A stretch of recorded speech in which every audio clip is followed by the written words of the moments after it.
ધાર્મિક માન્યતાઓ એ બધી આપણને ધર્મની અંદર બેસાડી રાખે, એમાં બહુ વૈજ્ઞાનિક વાતો હકીકત ના હોય. એ ભક્તિ માટે છે.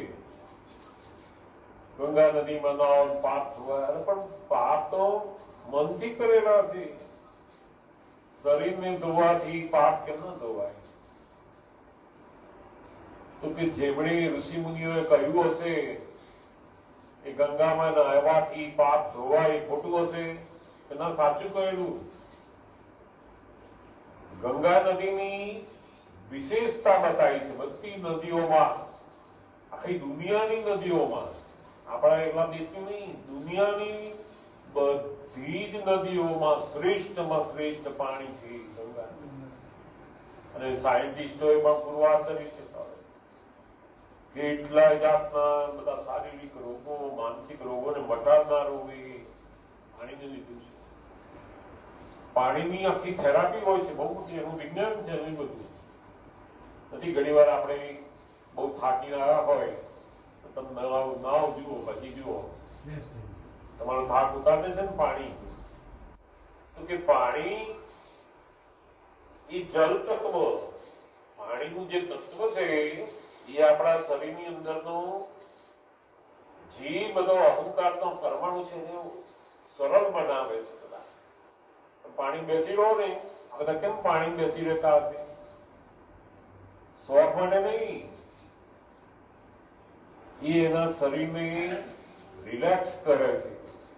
જે બધું ભાર હોય ને એનો ઓછો કરવા માટે આ પાણીનો ઉપયોગ કરે છે. એની પાછળ બધું વિજ્ઞાન રહેલું છે. એમાં કોઈ ચમત્કાર નથી, કોઈ ભગવાનનું કશું નથી, વિજ્ઞાન છે એની પાછળ. તો આ જ્ઞાન ગંગાની અંદર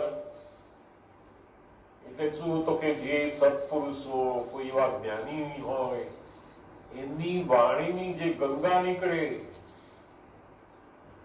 એમાં તમે સાંભળો, એમાં નાવો. નાવું એટલે શું?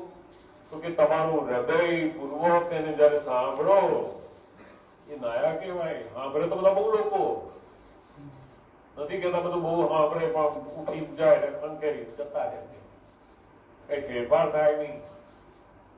એનું કારણ શું? તો કે નાયા જ નથી. સાંભળ્યું ખરું, નાયા નથી. નાવું એટલે પોતાનું હૃદય પૂર્વક એનું શ્રવણ કરવું. એવું શ્રવણ થાય, હૃદય અંદર એકાકાર થાય, ત્યારે પેલા બધા પાપ અંદર ધોવાતા જાય. તો આપણે જે શંકર ભગવાનનું સ્વરૂપ જોઈએ છે કે એમની જટા અને એની અંદર જે ગંગા નદી એમાંથી નીકળે છે, એટલે પછી જે સત્પુરુષો હોય એમની વાણી એમના બ્રહ્મરંધ્ર માંથી બહાર નીકળે છે. બુદ્ધિમાંથી વાણી આવતી નથી.